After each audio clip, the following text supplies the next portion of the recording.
केरल पुणी डराइला Nipah virus. सेपटे corona ठारू मारात्मक निपा भाइरस भारतर अधा राज्य रे पहुंची सारिलानी। चलित वर्ष केरल रे एहार संक्रमण अधिक देखिबाकू मिलिछि। केरल रो पालक्कड जिल्लार जड़े 57 वर्षीय व्यक्तिंकर जुलाई 12 तारिख रे मृत्यु होइथिला एवं से निपा भाइरस रे संक्रमित होइथिबा संदेह करा जाउछि।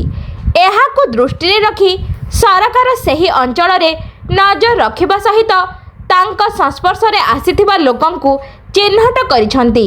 एक रिपोर्ट अनुसार तांका नमूना मंजेरी मेडिकल कॉलेज रे परीक्षा करा जायथिला, जेउठारे निपा भाइरस संक्रमणर प्रारंभिक लक्षण मिलिथिला। से कहिसंती जे सरकार पुणेर नेशनल इंस्टीट्यूट ऑफ वायरोलॉजी निश्चितकरण पई अपेक्षा करिछि। निपा भाइरस रो मृत्यु